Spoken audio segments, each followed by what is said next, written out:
Um abraço para você que está do outro lado. Sejam bem-vindos e bem-vindas a mais uma edição, mais um episódio do programa Sem Cortes aqui no YouTube. Lembrando, por favor, vai lá no YouTube, faz a sua inscrição, tem um tal do sininho, enfim, é o @semcortespodssa. É um programa que a gente apresenta às sextas-feiras, sempre às 19 horas, com convidados distintos, diferentes, assuntos e temas também de muita importância.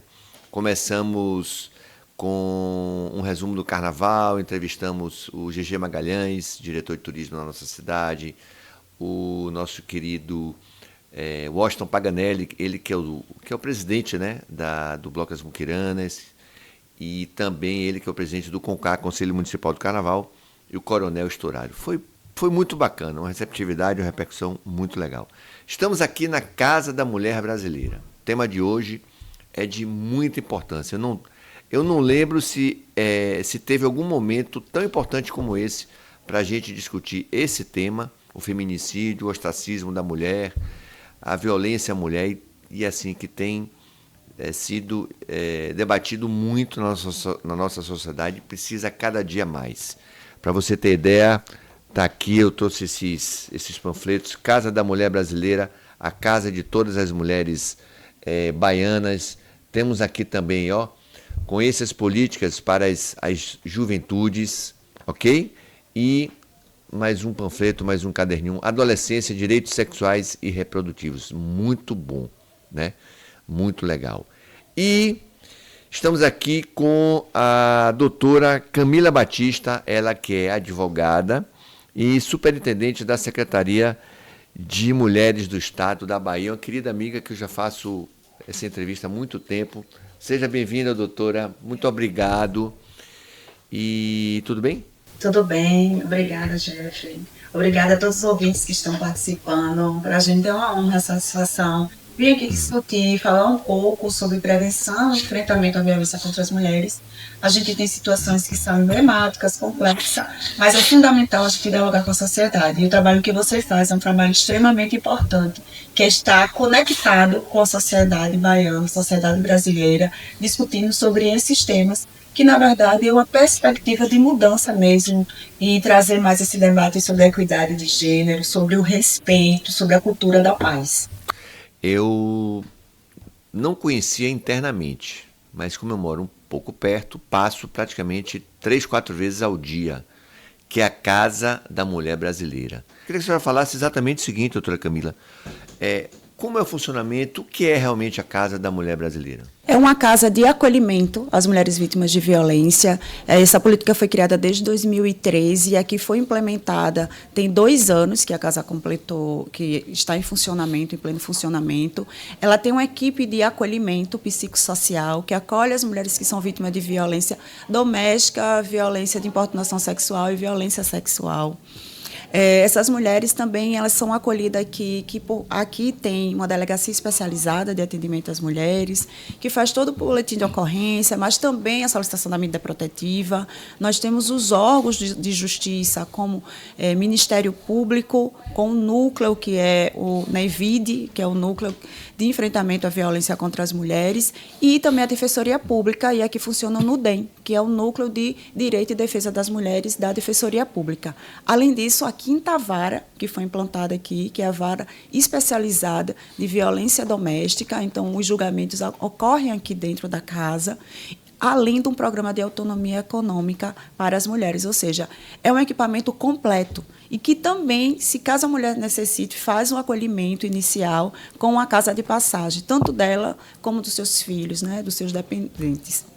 E para a gente isso é fundamental, porque é um espaço onde a mulher não precisa ela ficar passando de órgão para órgão, muitas vezes, para conseguir um direito dela, que é o direito a uma medida protetiva, que muitas vezes iniciam com a questão do direito de família. Então, o próprio NUDEM aqui da Defensoria Pública, ele já faz os encaminhamentos nos casos de divórcio, pensão alimentícia, ou seja, ela já chega aqui com o serviço completo. A casa já atendeu mais de 20 mil mulheres nesses 2 anos. em 2 anos de funcionamento, para você entender o quanto nós somos vítimas ainda de várias formas de violência.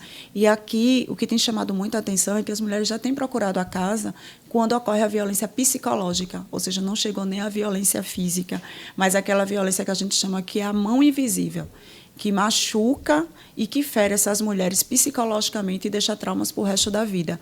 Então, é importante que elas procurem esse serviço, porque a gente consegue evitar um feminicídio, que é o estágio que a gente chama o pior estágio, né, o estágio final da violência, que é quando ocorre o feminicídio.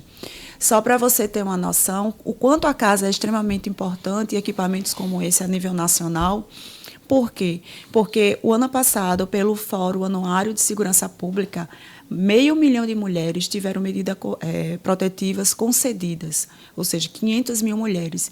E aí a gente olha para o anuário, o número de feminicídio no Brasil foi 1.500.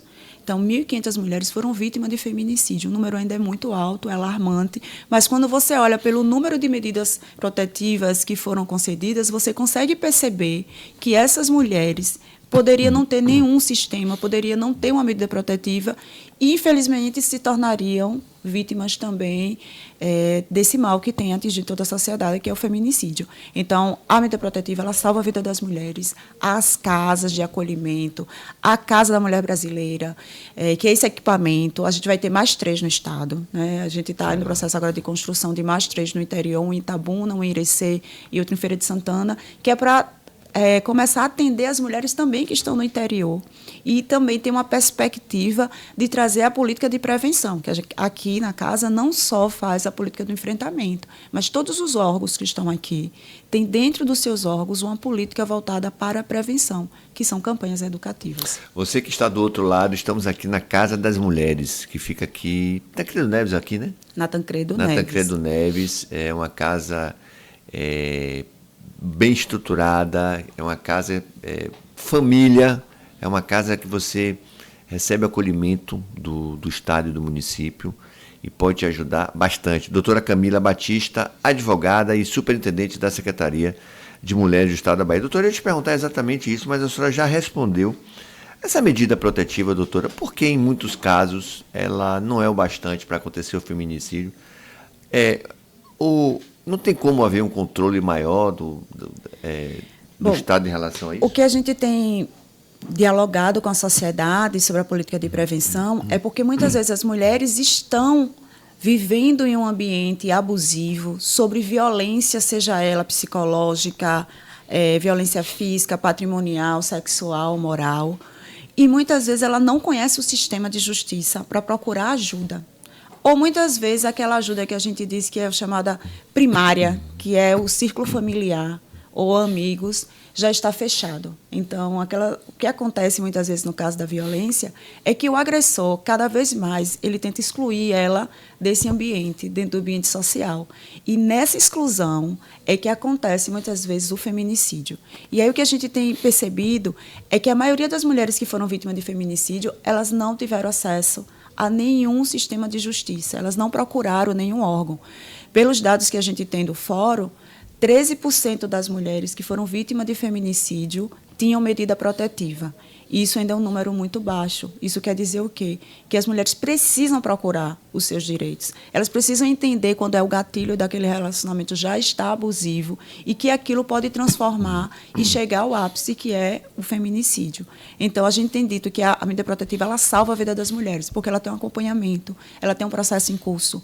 A Ronda Maria da Penha, aqui no nosso estado, a gente tem um batalhão de proteção às mulheres.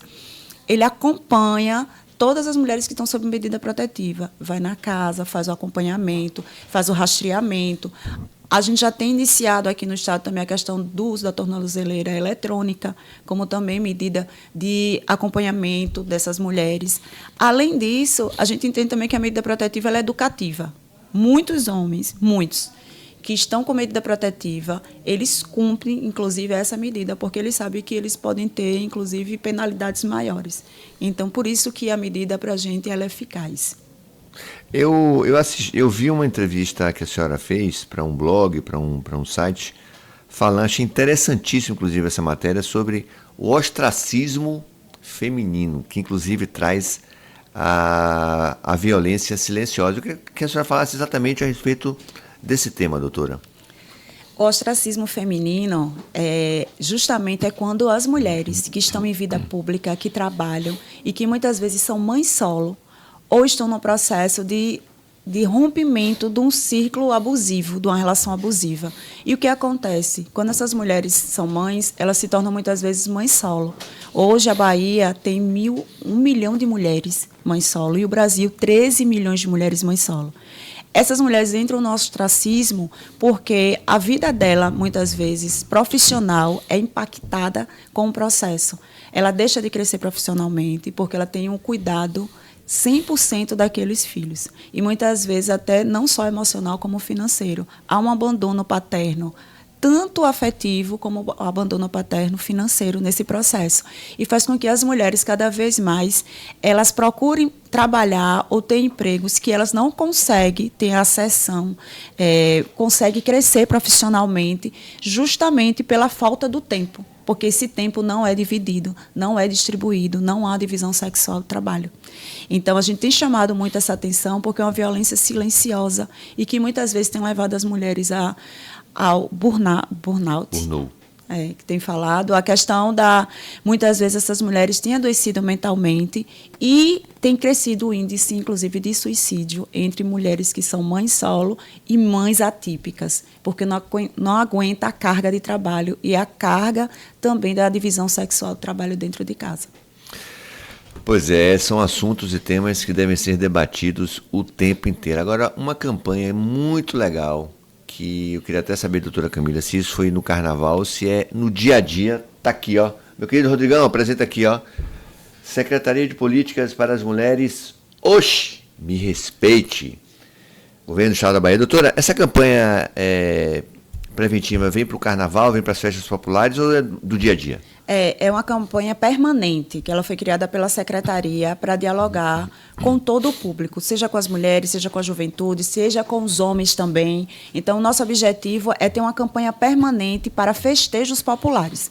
Claro que o Carnaval é a maior festa popular, inclusive mundial. Eu sempre digo que a Bahia tem a maior festa, e é uma festa que a gente diz que a nossa bagunça é organizada, porque são milhares de pessoas. É a bagunça mais organizada do Brasil, do mundo. Do mundo. Porque você tem milhares de pessoas curtindo, dançando, consumindo álcool e você vê um mínimo de violência ou de brigas constantes dentro do carnaval. Porém, a gente ainda tem um índice muito alto de importunação sexual. E aí o que é importunação? É tocar no corpo da mulher sem o seu consentimento. E aí a gente tem que era aquelas ditas brincadeiras, puxar o cabelo, beijar a força, pegar pelo braço. Então, a campanha ela vem nessa questão mais educativa, de dizer que não é normal a importunação sexual. E neste trabalho do Oxe Me Respeite, ele surge também como uma forma lúdica de dialogar com os homens. O que é permitido, o que não é permitido no carnaval, o que é permitido na festa popular e o que não é permitido. E a gente tem conseguido, de fato, diminuir alguns índices. A gente tem um exemplo agora do carnaval do Bloco As Muquiranas. E eu sei que Paganelli veio dar entrevista e tem sido um parceiro nosso nesse processo. Porque há pouco tempo atrás era costumeiro, naturalizado, que as pessoas que estavam dentro do bloco, os homens, eles utilizavam uma arma de água. E essa arminha era justamente para importunar as mulheres. E a gente conseguiu tirar de circulação, através de uma legislação, claro, o governador do Estado assinou a legislação, mas foi muito fruto da política de prevenção e do trabalho conjunto com o próprio bloco. Então, esse trabalho conjunto com o bloco, com os associados, fez com que a gente levasse a conscientização para os homens. Então, a gente tem a campanha do Laço Branco também, dentro dos blocos que têm uma predominância masculina. Aí, Gandhi, Filhos de Gandhi, Muquirana. E aí a gente se estendeu para o resto do Estado. Tem blocos também lá em Feira de Santana, em Barreiras, em Juazeiro, e a gente tem levado a campanha justamente para dialogar mais com os homens nesse sentido. Mas a gente tem um projeto, que é o projeto permanente Oxe Me Respeite nas escolas, que a gente trabalha a prevenção à violência no ambiente escolar, porque tem crescido o número de misoginia, de casos específicos sobre a questão da violação do corpo das meninas nesse ambiente educacional. Eu estava conversando uma certa vez com um amigo e falando exatamente isso, desses problemas que estão existindo nas escolas, principalmente.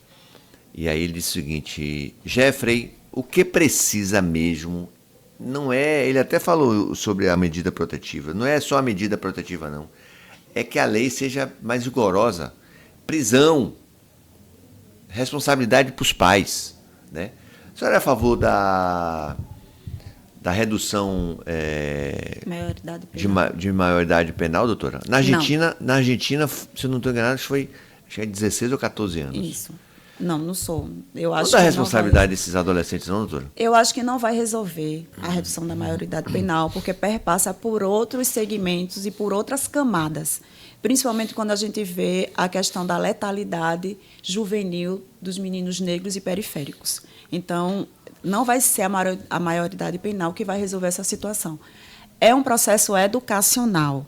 Nós precisamos entender que não pode ser naturalizado o patriarcado, o machismo, toda a construção social que a gente percebe ao longo dos anos, como é moldada a nossa relação social, como os meninos são educados, como as meninas são educadas, que já começa na infância. A gente já começa a ver as violações e as diferenças no processo infantil. Quando você tem uma filha mulher, a primeira coisa que é entregue a uma criança menina é uma boneca, ensina ela a ser mãe, naturaliza a maternidade como se fosse uma obrigação, ou seja, já está posto para ela.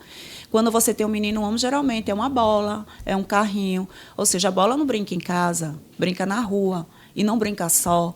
Ele socializa, ele brinca com outros homens, ele aprende a resolver conflitos, a lidar com relações.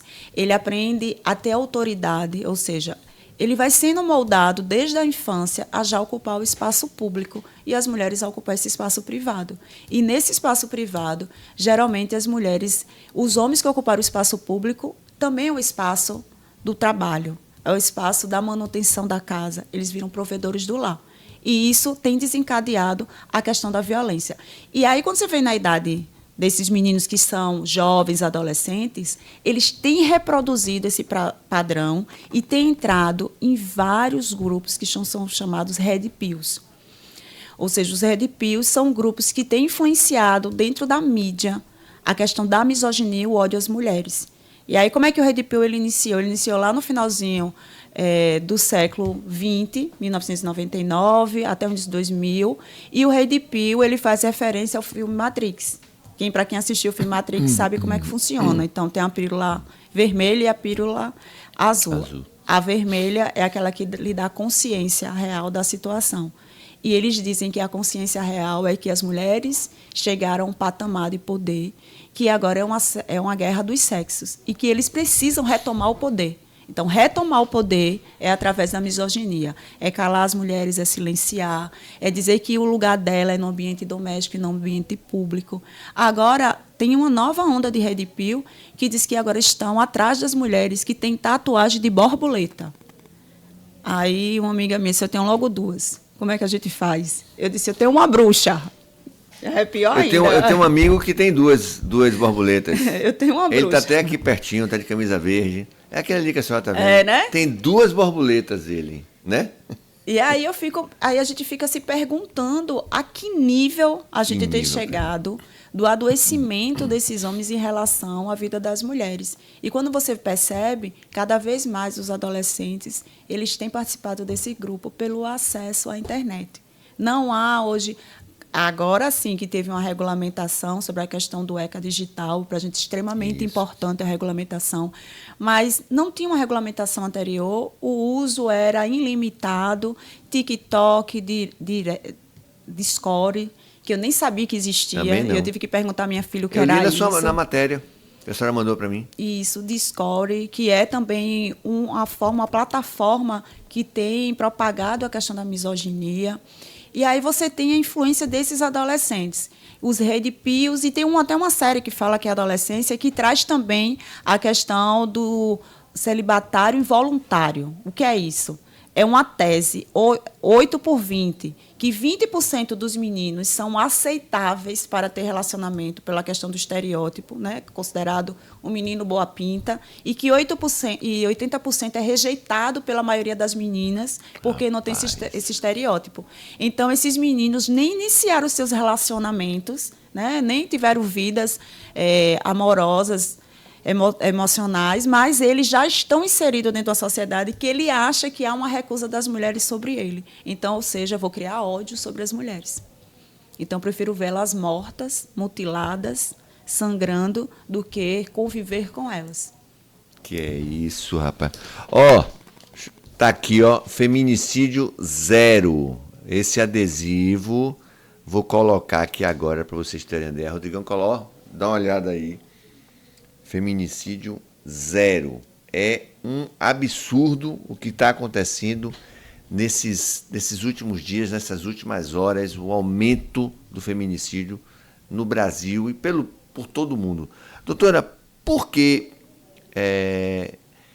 o que pode ser feito? Leis mais duras, prisão, educação familiar...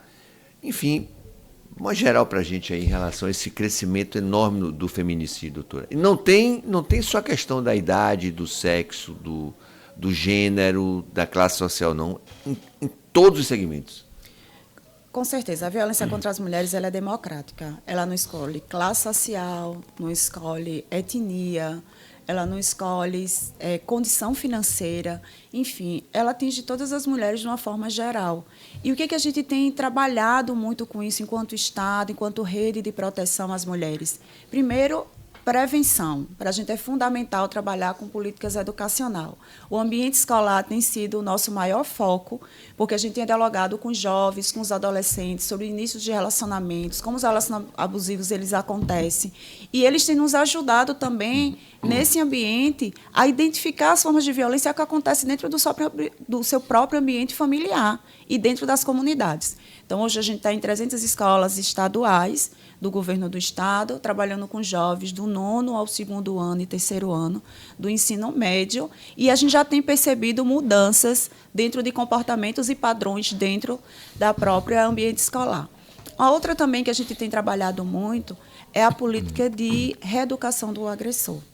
É fundamental a gente também entender que ele naturaliza essas relações, porque tem aquela síndrome de Gabriela, né? Eu nasci assim, eu cresci assim e vou viver sempre assim. Ou seja, ele foi educado dentro de um padrão machista, patriarcal, que o lugar dele tinha que ser aquele lugar de ser homem, de mandar, de não chorar, de não ser fraco. Ou seja, a masculinidade, o machismo, ele também atinge os homens. E a gente tem trabalhado sobre a questão da masculinidade positiva, tanto para meninos como para os homens. E com os agressores, a gente tem trabalhado com eles que estão sob medida protetiva, que são os grupos reflexivos, que tem na Polícia Civil, tem na Defensoria Pública, no Ministério Público, que são grupos específicos que trabalham com homens que estão com medida protetiva, para eles entenderem que aquilo não é normal, não é natural, e que eles precisam romper o círculo da violência com a pessoa, né, com a vítima, e que quando eles entrarem num segundo relacionamento, eles não cometam o mesmo crime, porque violência é crime. Então, para a gente também é fundamental ir trabalhar com os agressores. E porque também a gente tem que entender que nossa legislação brasileira ela não permite prisão perpétua nem pena de morte. De uma certa maneira, esses agressores vão retornar para a sociedade. E eles precisam retornar como seres melhores, né? Então, a gente tem trabalhado muito nessa perspectiva. A nossa legislação, ela é uma legislação, não é uma legislação branda, né? Eu sempre falo isso, porque o feminicídio, inclusive, tem a maior pena do nosso Código Penal. Ela chegou agora a 40 anos, até 40 anos. E tem um projeto de lei tramitando dentro do Congresso para ampliação de 50 anos. Então, é uma pena rígida. A situação que a gente tem visto mais hoje em dia é o adoecimento mental desses relacionamentos abusivos. Muitas vezes, O agressor, ele simplesmente, ele não só comete o feminicídio, como ele comete também o suicídio, seguido de suicídio. Ou seja, o adoecimento mental também da vida desses homens. E eu não estou romantizando aqui, nem passando a mão na cabeça do agressor, do feminicida, mas que a gente precisa também entender essas relações e como é que a gente deve atuar. Então, a educação, para mim, hoje é o maior processo de revolução social que a gente, de fato, consegue mudar a realidade de uma sociedade. A gente está aqui na Casa da Mulher Brasileira, o programa Sem Cortes, o podcast. E você pode acompanhar a gente pelo YouTube, @semcortespod, POD, SSA. Queria lembrar também que a gente está aqui com a produção da SPN Filmes, com o nosso querido Rodrigo, com o nosso querido Mário Calfa. E estamos na Casa da Mulher Brasileira. E vem a parte 2 aí, tem delegada na área aí, viu? Mas ela vai sentar aqui do nosso lado direito, vai colocar a arma aqui em cima da mesa. Porque a entrevista vai ser assim. Fica aí que a gente volta. Bora, a gente está de volta, direto aqui da Casa da Mulher Brasileira, o programa Sem Cortes, no nosso YouTube, @semcortespod, SSA. O programa Sem Cortes, ele vai ao ar às sextas-feiras, às 19 horas. Eu aprendi uma coisa bem bacana, viu? Estava uma vez no carro, porque eu ouço a rádio, né? E aí a apresentadora falando com o ouvinte, não sei o que, não sei o que. E aí, tudo bem, tudo bem? Sextou com S de cerveja. Aí, meu amigo, ficou. Sextou com S de cerveja, fantástico. Mas, a nossa convidada, já conversamos com ela, mas ela continua aqui com a gente. Doutora Camila Batista, ela que é advogada e superintendente da Secretaria de Mulheres do Estado da Bahia. E agora a nossa convidada, rapaz, estou até meio, né, tô assim, com esse distintivo aqui do meu lado. Ela que é doutora Ana Flávia, delegada da Casa da Mulher Brasileira. Tudo bem, doutora? Tudo tranquilo? Bem, Jeffrey. Camila já tá aí, anos de luta com a gente. Lisonjeada pelo convite, pela lembrança. É a primeira vez, viu, seu Calfa e seu Rodrigo, viu, doutora, que eu entrevisto uma delegada, né? Mas aproveitando, a formação da delegada é advogada? Eu fui advogada, não necessariamente, né? Camila também é advogada, mas eu fui. Inclusive, é uma coisa que contribui muito na minha atuação, né? Conhecer os dois lados, a gente já sabe mais ou menos. Tem gente que... Tinha um professor meu da faculdade que falava que é um jogo de xadrez, né? O processo.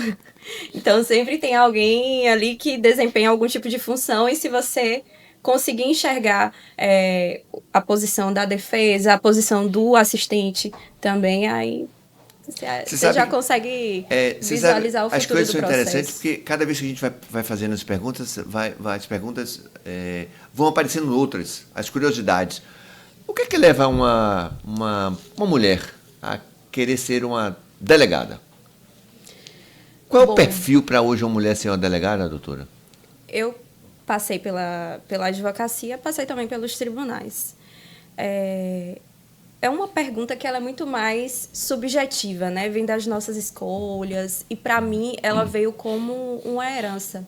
A gente, quando se nasce mulher, né? Eu até falei isso no podcast anterior que eu participei com Fernanda, que é super atuante na OAB aqui da Bahia, que a gente nasce com uma sentença. Pronto, você tem útero, você tem uma sentença. Então, já é um etiquetamento em absoluto ali, que tem locais que são seus e outros locais que não são. Eu tive a violência doméstica na minha própria pele, né? Eu fui uma mulher com medida protetiva de urgência.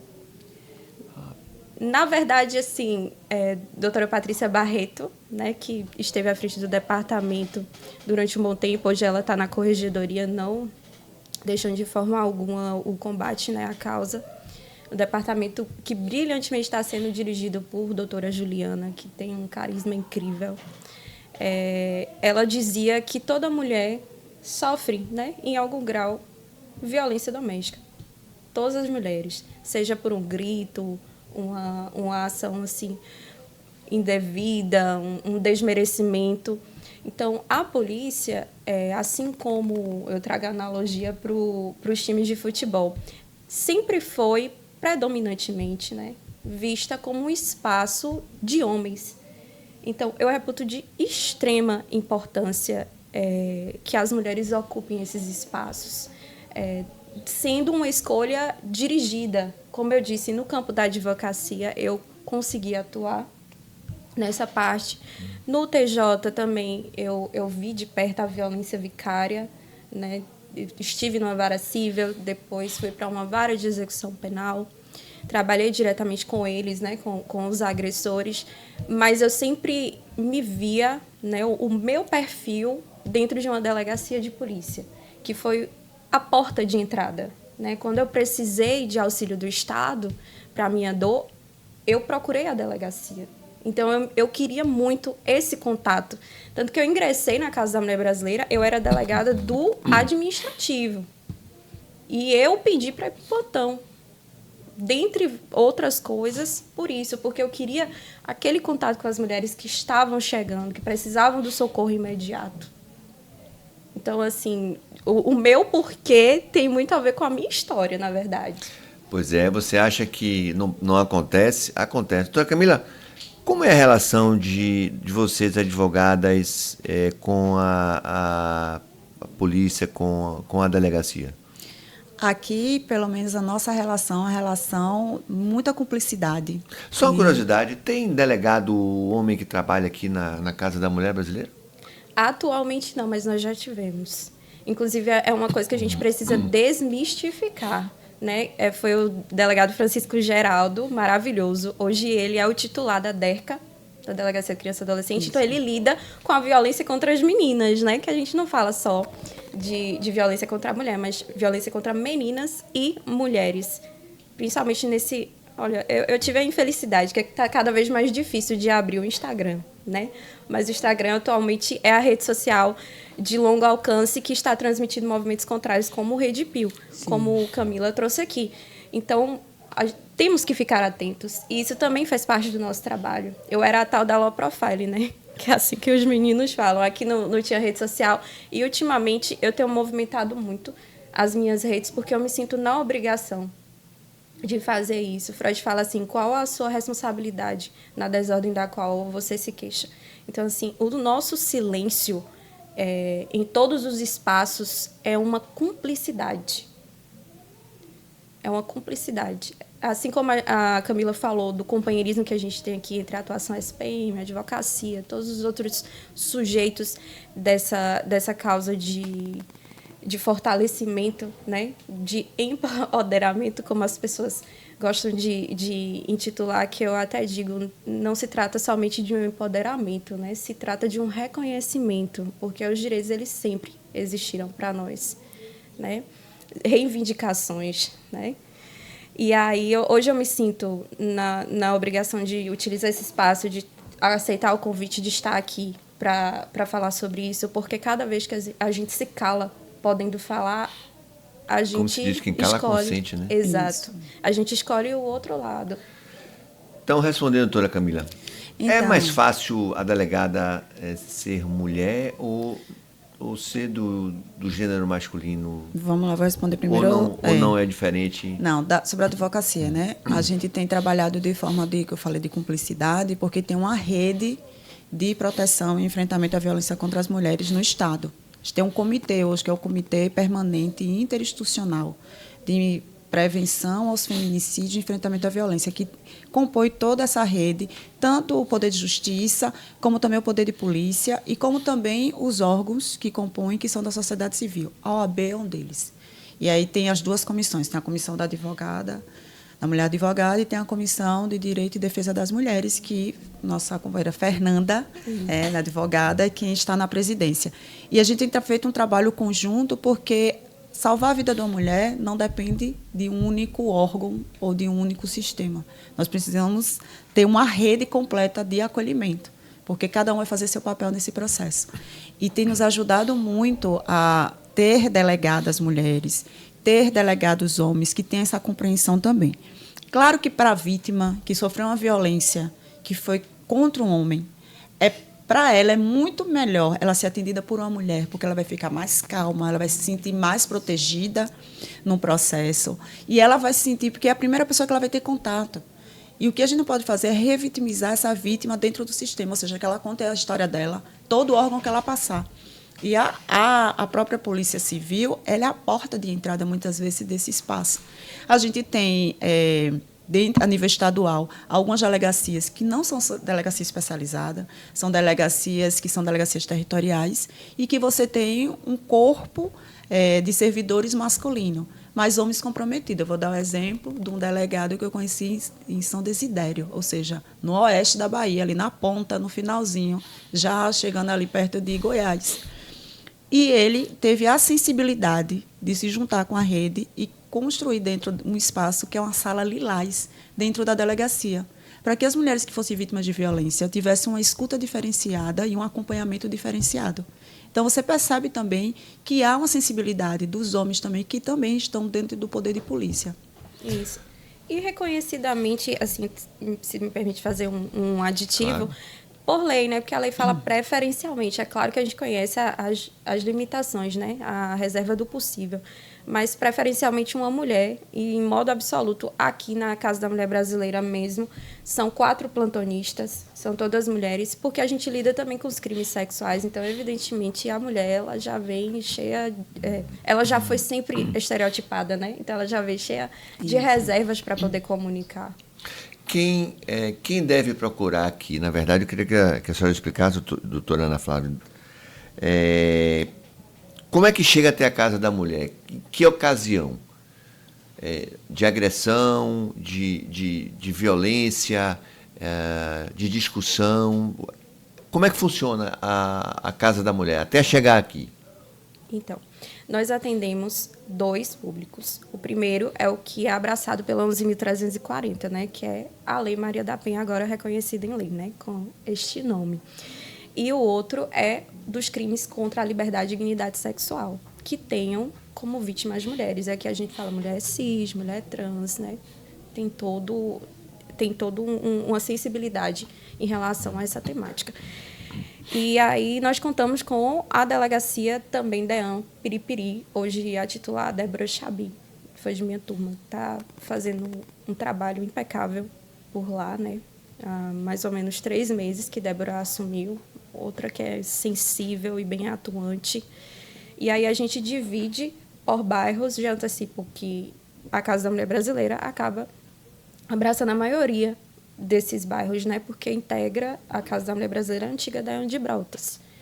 Mas é claro que a mulher, procurando o nosso serviço, ela vai ter todo o primeiro atendimento. A Casa da Mulher Brasileira, eu até brinco com as nossas parceiras, é um condomínio. A gente vive aqui em condomínio, então a gente tem tudo, tem o Loureta, a gente tem as meninas do setor psicossocial, as meninas da triagem, defensoria, Tribunal de Justiça, que é a 5ª Vara hoje funciona. Tudo plantão? Aqui. Então, com o plantão, nós temos a delegacia, né? Porque, por lei, as DEANs elas têm que funcionar 24 horas, mas as meninas do setor psicossocial têm todo esse cuidado aqui na CMB, delas também fazerem os plantõezinhos 24 horas para ajudar a gente. E quando a mulher vem, ela vem acompanhado o agressor vem, é chamado, é preso. Como é esse funcionamento, doutora? Então, aí nós temos 2 campos de atuação no plantão. O primeiro a Polícia Militar foi acionada, ou senão a própria Polícia Civil, a Guarda Municipal ou toda e qualquer pessoa, conforme a Constituição Federal, que pode prender alguém em flagrante, né? Claro que desde que tenha condições de fazer isso ali em segurança. Então, quando a mulher aciona o 90, quando o vizinho aciona o 90, a Polícia Militar traz, né, que a gente chama de condução, e aqui é tomada a decisão do flagrante, né, formalizado, e o APF é encaminhado ao judiciário, e aí lá na vara de garantias, né, às vezes, se for o caso, a gente representa por uma prisão preventiva dentro dos ditames legais, a gente pede uma tornozeleira eletrônica, né?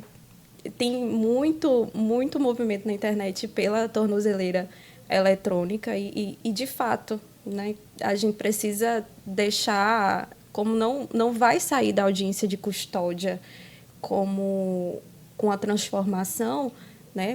O indivíduo, muitas vezes, ele até acha que foi preso em flagrante indevidamente, que ele tinha totais razões para fazer o que ele fez. Então, às vezes, a gente precisa monitorar o agressor, né? Não tem jeito. Então, com aquele trato ali do plantão, eu acho isso muito incrível, porque eu entrevisto elas, mas eu também vou interrogá-los, né? Então, às vezes, a gente consegue ver a periculosidade ali na prática. É o próprio tratamento com uma delegada, né? O indivíduo que despreza não só o sistema de justiça criminal. Desrespeita, doutora? Oi? Eles chegam a desrespeitar a senhora? Já fui.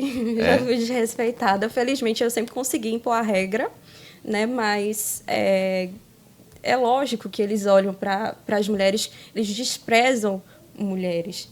Então, olham de uma forma com uma situação assim de inferioridade mesmo, de imposição, e até de tentar fazer, a gente fala em gaslight, né? Isso. Tentar fazer a nossa cabeça, como diz aqui na Bahia, que eu não sou daqui, né? Entrar na nossa mente, que é para ver se a gente toma uma decisão diferente. Então, é preciso muita postura, muita firmeza, muita literatura, né? Que eu digo que conhecimento é poder. Não sou psicóloga, oriento minhas vítimas a não serem psicólogas de seus agressores também, porque não é o papel delas, e procurarem, sim, porque não, a ajuda psicológica, né? A gente tem diversos problemas de ordem psicológica e psiquiatra na sociedade como um todo, né? As pessoas precisam se tratar internamente para que elas não repliquem violência, né? Tem até um experimento que é o do João Bobo, que o sociólogo fez, francês, e ele colocou crianças dentro de um recinto e as crianças foram submetidas a essa influência de agressões, né, de ficarem batendo vendo adultos bater no João Bobo, e elas replicaram. Então, assim, o indivíduo ele não nasce, né? A ciência, pelo menos, não conseguiu comprovar de forma irrefutável que ele não nasce agressivo, ele não nasce agressor, né? Mas ali, naquele convívio social, um processo de aprendizagem, ele acaba replicando a violência. Doutora Camila, qual é o procedimento que deve ser tomado assim, pelas famílias, pelas mulheres, passando pelas leis, para não chegar até aqui, a casa da mulher, chegar até ser agredida até a delegada? Primeira coisa que eu sempre falo para as mulheres é elas se fortalecerem no processo de... Elas primeiro precisam se amar. Não? Quando a gente se ama, acima de tudo, a gente consegue entrar num relacionamento saudável. Porque quando elas não têm esse amor próprio, geralmente elas se envolvem com uma pessoa que é abusiva, que é um narcisista, e que muitas vezes ele conduz ela num processo de abuso. A gente diz que a violência ela nunca começa com um tapa. O tapa geralmente é um dos últimos estágios, né? Então, ela sempre começa de uma forma sutil. E aí eu sempre falo para as mulheres, perceba no seu relacionamento, quando ele fala assim, Mo, eles geralmente são muito cheios de carinho, né? Eles falam assim, Mo, eu acho que essa sua roupa não está legal para você ir para tal espaço. Por quê? Estou achando muito decotada, eu acho melhor você colocar uma roupa mais comportada. E o que é roupa comportada? E às vezes ele diz assim, sabe aquela sua amiga? Não gostei dela, achei ela muito para frente. Ela é muito para frente, muito saidinha, acho que não é uma boa amizade para você. Aí sua mãe pega muito no seu pé, liga muito. Eu acho que você deveria a gente construir nossa vida sem precisar de tanta influência familiar. Ou seja, ele vai colocando ela numa situação que ela vai se isolando socialmente. Ela se isola das amigas, ela se isola dos ambientes que ela começa a não querer frequentar porque ela acha que não é apropriado para ela ir, e ela começa a se isolar da família. E é tudo que um abusivo narcisista quer. É manter ela sob o controle, sobre as rédeas dele.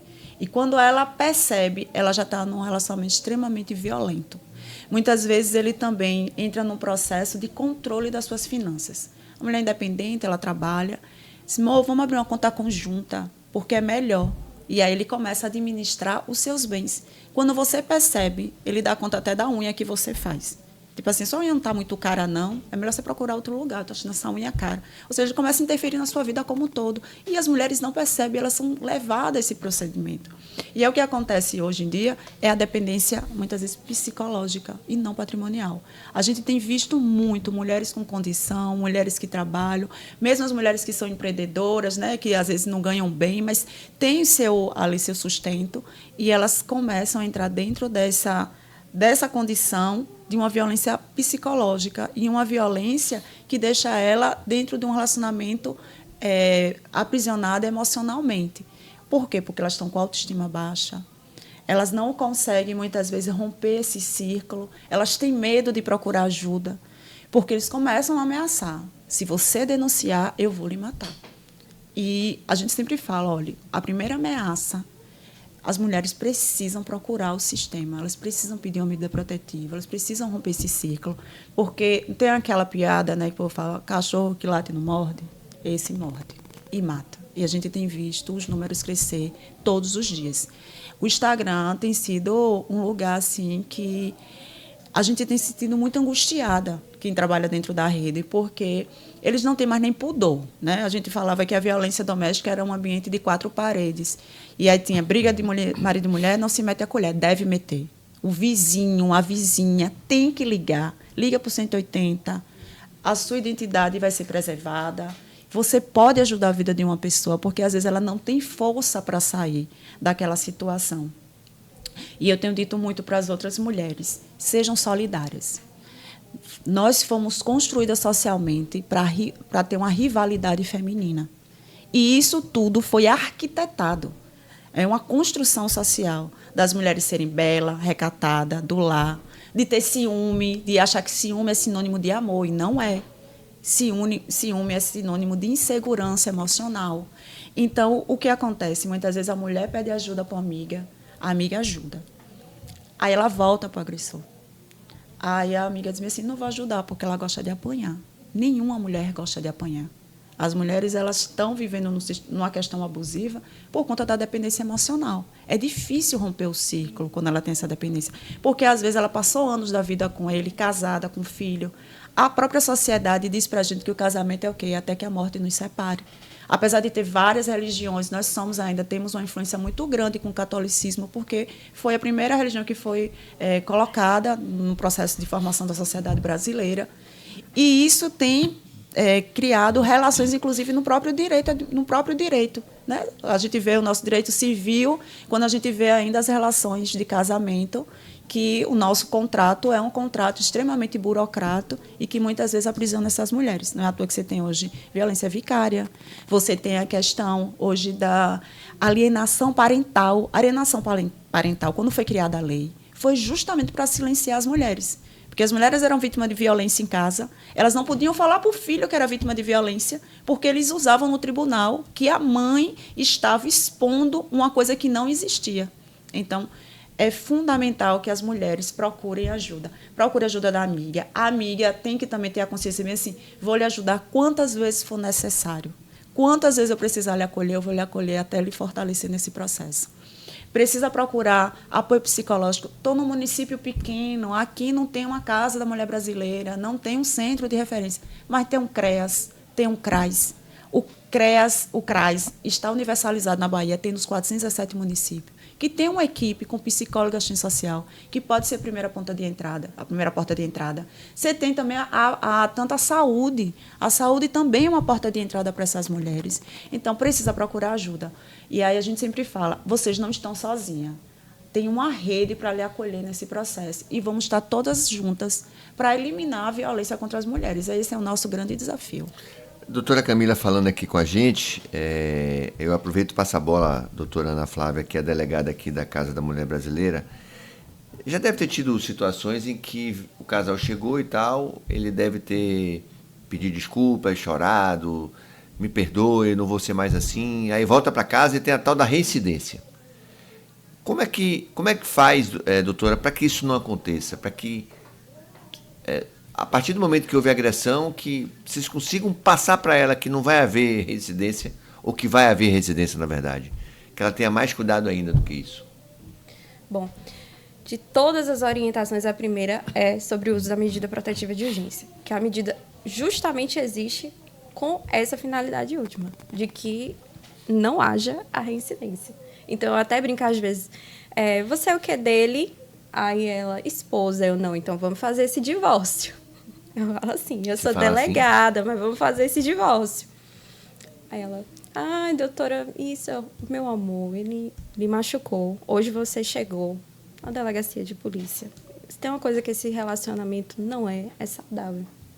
Mas é claro, a gente também não pode entrar no processo de colocar a vítima no banco do réu, né? Porque a gente tem muito enraizado na sociedade que a vítima é culpada das coisas. E assim, como nós demonstramos aqui no início da nossa fala, os agressores, eles atuam no campo da mente dessa vítima. Então, eu não posso julgar essa vítima porque ela voltou. Mas, assim, se o agressor vier numa condução novamente, for preso novamente em flagrante, eu já tenho a leitura de que cabe uma prisão preventiva.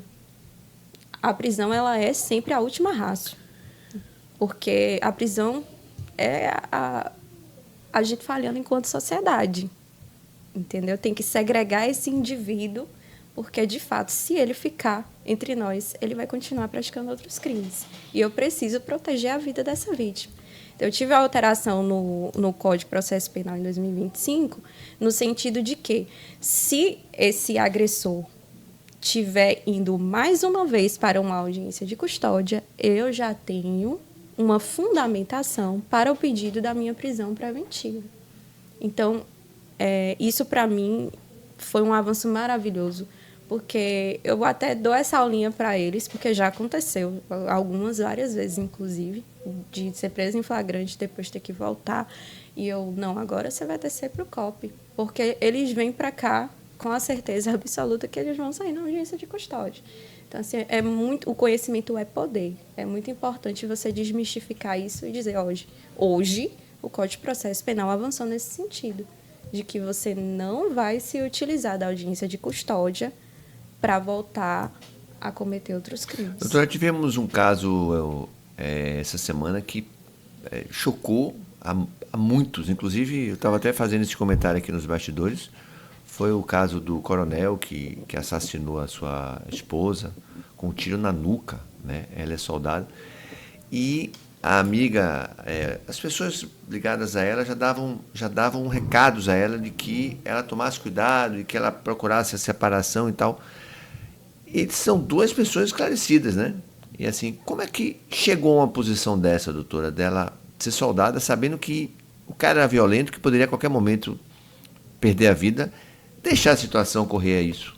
Então, eu já vou até retomar minha fala anterior. Na minha perspectiva, ela não deixou acontecer.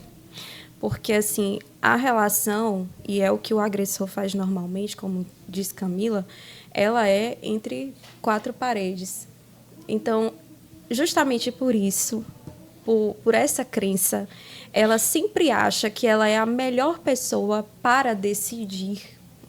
Disso ela se utiliza da autonomia, só que é uma autonomia que acaba sendo enviesada pelo agressor. É o gaslight, é a teoria da rã fervida, né, que a gente fala, que é justamente um experimento que foi feito, colocou-se uma rã submetida a altas temperaturas, ia sempre aumentando mais, e a rã ela nunca tinha o ímpeto de escapar. Infelizmente, quando ela escapava, ela já estava no fim da vida. Ela ia tentando se adaptar.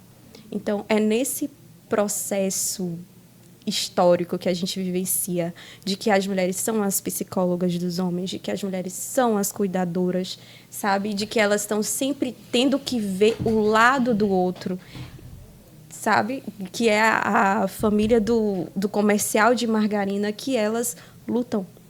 Elas lutam pela instituição casamento e em detrimento da própria vida.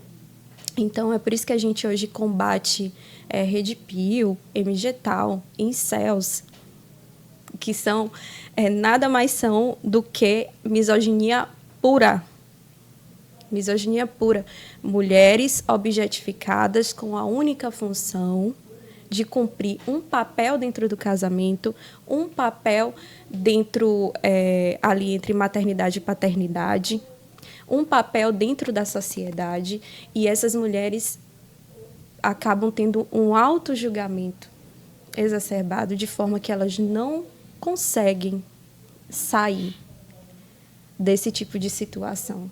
Então, se você pegar e analisar as mensagens dele, ali conversando com ela, ele se auto-intitulando um homem cristão, um homem provedor, pai, isso, aquilo, outro, indiretamente ele está tentando demonstrar para ela que ele tem um valor.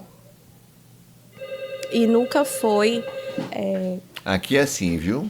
É ao vivo, tudo acontece, é telefone. Doutora, acho que o seu plantão vai começar agora. Meu Deus, será? Nunca foi sobre a guerra dos sexos, né, Camila?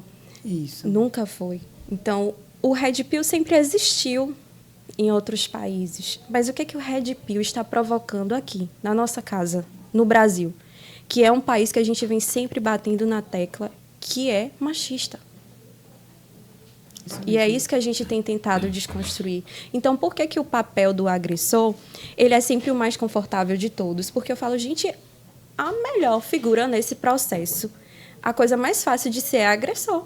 Porque quando uma mulher morre, a culpa é da polícia, a culpa é do judiciário, a culpa é dos advogados, sabe? A culpa é de tudo, inclusive dela mesma. Ela é culpada, ela que é colocada no banco dos réus. Só não é culpa dele. E aí, doutora? Então, tem um outro caso também que tem chamado a atenção, que foi o caso do pai que cometeu um homicídio com os 2 filhos e depois se suicidou e ainda colocou a culpa na mulher. E ela foi extremamente julgada socialmente, midiaticamente, pela sociedade, né? E aí, o que a gente me pergunto, né? Em que sociedade a gente está vivendo? Onde um homem é misógino, machista, já tinha um relacionamento conturbado, ele tira a vida dos próprios filhos, se suicida e as pessoas ainda julgam o comportamento da mulher. Ou seja, ela é vítima do processo. E aí ela não sofre o feminicídio, mas é a chamada violência vicária, que é aquela que atinge os filhos para atingir a mãe. Ou seja, se você não pode ser minha, vou tirar o que você mais precioso da sua vida, que são os seus filhos. E isso tem se me perguntado muitas vezes, não pela atitude dele, né? Mas pela a formação de opinião da sociedade, pelo julgamento que foi feito da mãe. Será mesmo que ele estava adoecido? O coitado, ele estava no relacionamento, aí há algumas falas pejorativas. Ele era corno, então a dor de corno, a gente não tem essa dor, a gente precisa externar. Ou seja, justificando o crime que ele cometeu. Muitas meninas também são vítimas de violência sexual e elas são julgadas socialmente também. Infelizmente, nós tivemos um caso aqui polêmico, que foi dentro de um restaurante, que as meninas foram importunadas sexualmente pelo proprietário e houve todo um julgamento social sobre as meninas. O que elas estavam fazendo ali? Eram meninas de menores, porque estavam conversando com um homem mais velho. Ou seja, elas foram levadas dentro de uma situação e elas foram julgadas no processo. O que resultou nisso? O adoecimento mental de uma delas e ela se suicidou. Então, uma adolescente, porque ela não aguentou a pressão das redes sociais sobre o julgamento sobre ela. Muitas vezes as mulheres vítimas de violência sexual, às vezes a pergunta é, mas por que ela estava com essa roupa? Por que ela consumiu álcool? Ou seja, como se a culpa fosse da mulher. Então, por isso a gente diz que a sociedade está adoecida, porque é uma inversão de valores. Nós estamos vendo uma inversão, inclusive, jurídica. O julgamento, em vez de ser com o agressor, a gente está transformando a vítima como um banco do réu. Então, para a gente é fundamental, quando a gente vê o trabalho de doutora Ana Flávia e da DEAN, que é justamente o acolhimento a essas vítimas e não o julgamento, que a gente fala que é revitimizar, ou seja, ela vai ser julgada novamente. Se a sociedade está julgando, imagina o sistema. Então, a gente tem tido todo um cuidado aqui na casa de fazer esse acolhimento, tratamento humanizado a essas mulheres, porque, acima de tudo, é humanizar o serviço mesmo, para que ela seja acolhida. Tem um caso agora que tem chamado a atenção nossa, inclusive das redes sociais, inclusive dentro do sistema educacional, que é o caso da menina do Rio de Janeiro. Ela foi estuprada, violentada por 5 rapazes, 4 de maiores e um adolescente. E o quanto a Rede Pio tem estimulado, como é que o filho do secretário, do subsecretário de Direitos Humanos do Rio de Janeiro está envolvido e tem a capacidade de ir fazer a escuta, o interrogatório dele, de cabeça para cima, como se nada tivesse acontecido. E usando uma camisa não me arrependo. E usando uma camisa com a frase não me arrependo, que é justamente o lema que é usado para os edipios.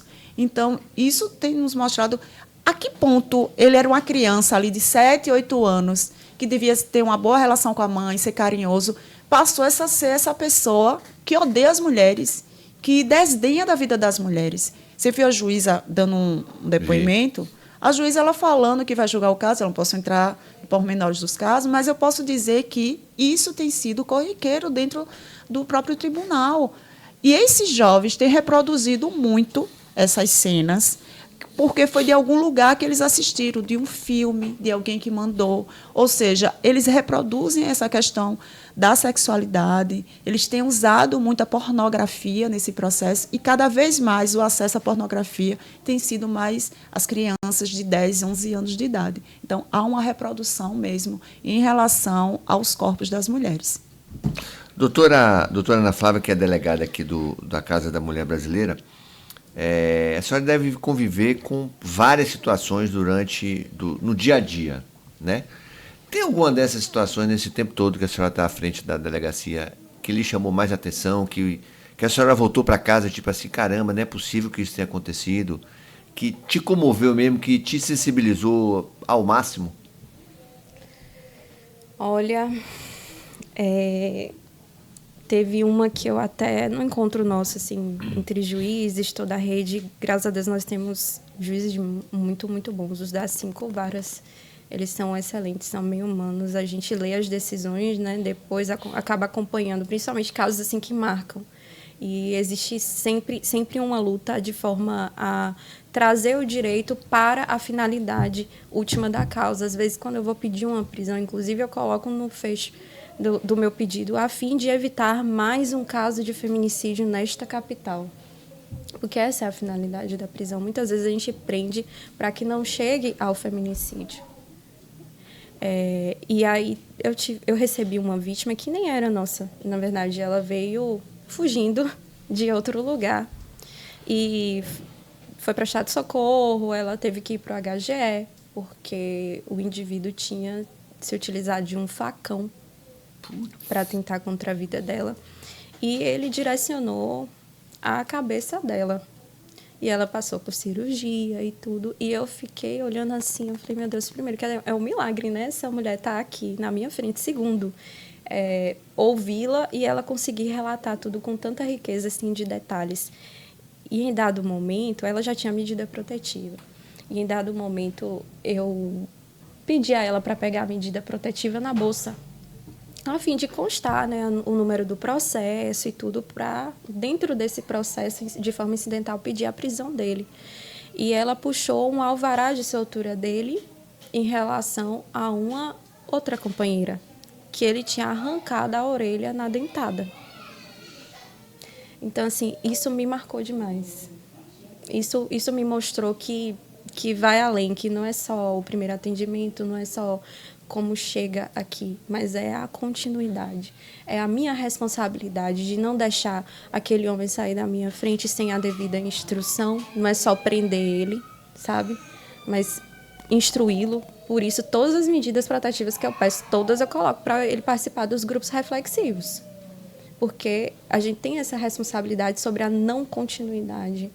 É sobre encerrar isso. Antes a gente falava de ciclo, a gente agora fala em espiral de violência, a coisa sempre se afunilando e se agravando, e os intervalos estão ficando cada vez mais curtos.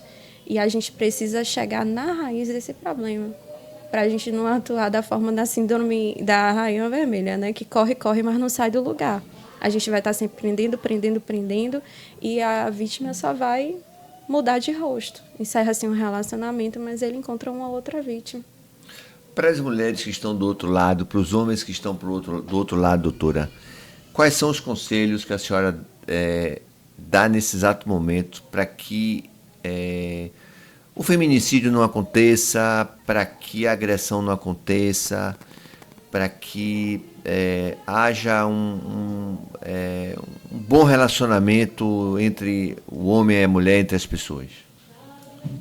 Bom, acima de tudo, o respeito, né? A campanha maravilhosa do Oxi, me respeite, que a gente trouxe... Aí, aqui, ó. Oxi, me respeite aí, ó. A gente isso trouxe não é apenas para evento e festa, não. Isso é para o dia a dia. Isso. A gente trouxe para o calor do Nordeste, para a nossa realidade e, acima de tudo, a educação. Porque antes de ingressar nessa sala, como eu disse, o Instagram, né? A gente às vezes fica sabendo através do Instagram antes de chegar na delegacia da ocorrência. O Instagram me trouxe uma matéria, que é o conteúdo que eu acesso. Me trouxe uma matéria recomendada de jovens que tinham sido suspensos da escola. Não sei se você já viu essa, Camila. Sim. Suspensos da escola porque eles fizeram uma lista de garotas estupráveis. Do colégio. Do 9º ano. Ou seja, ali... 14 anos de idade. 14 anos de idade, 13, 14 anos de idade.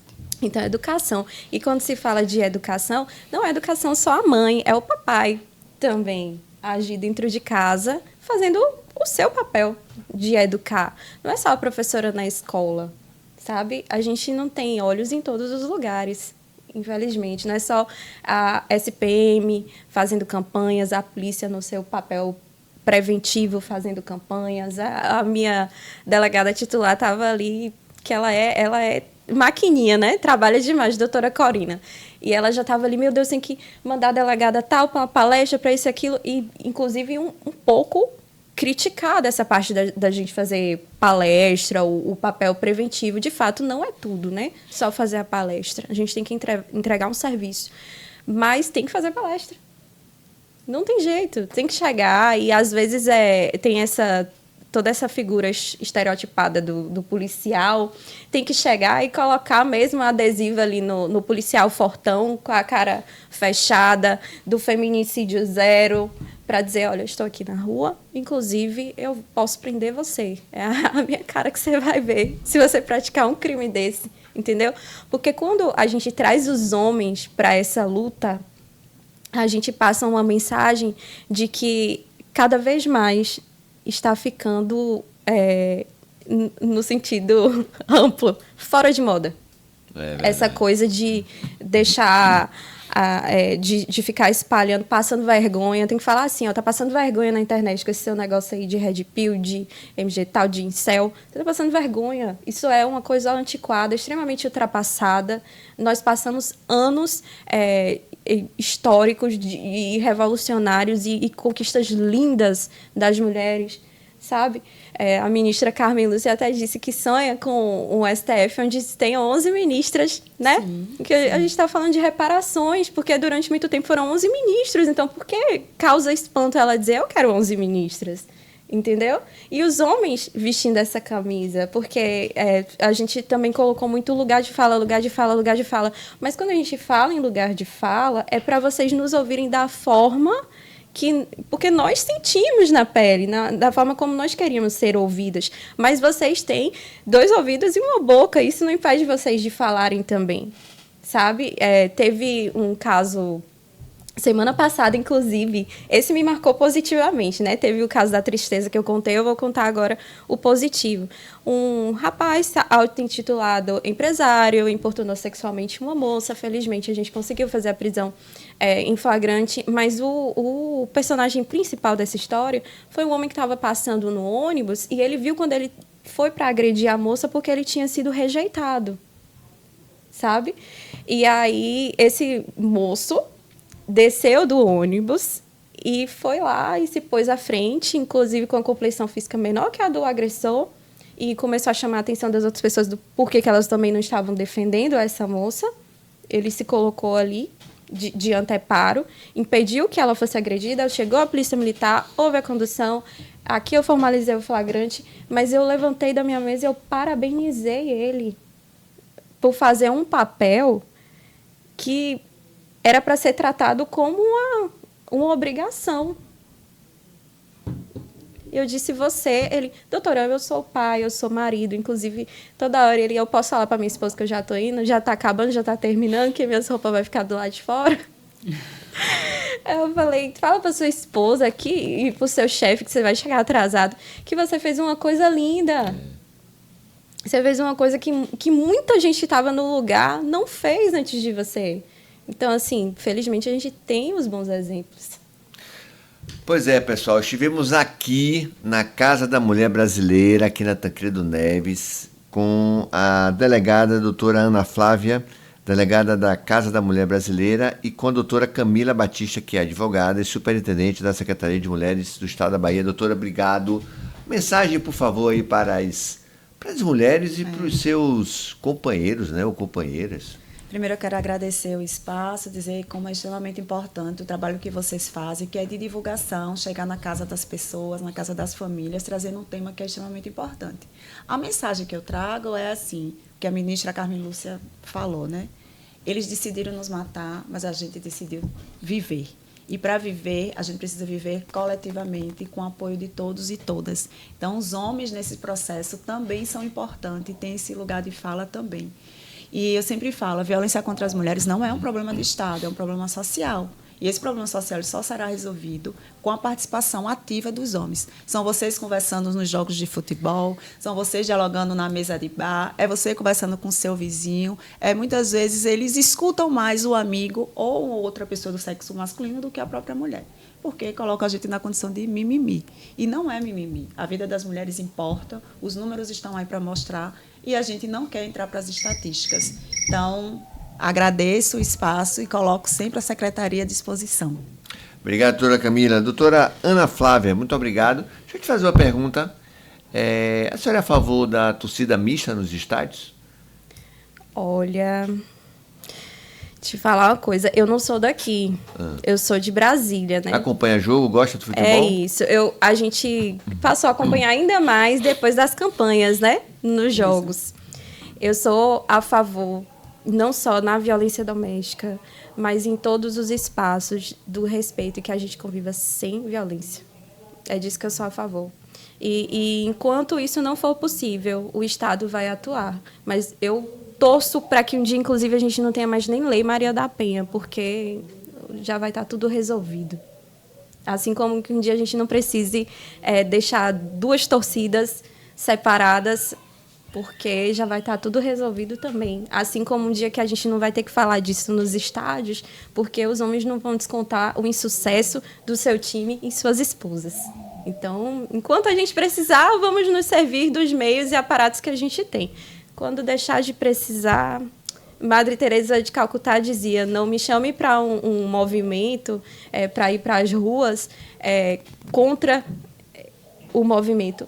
Me chame para fazer o movimento contrário, para fazer a caridade, né? Me chame para a solução, não me chame para o problema.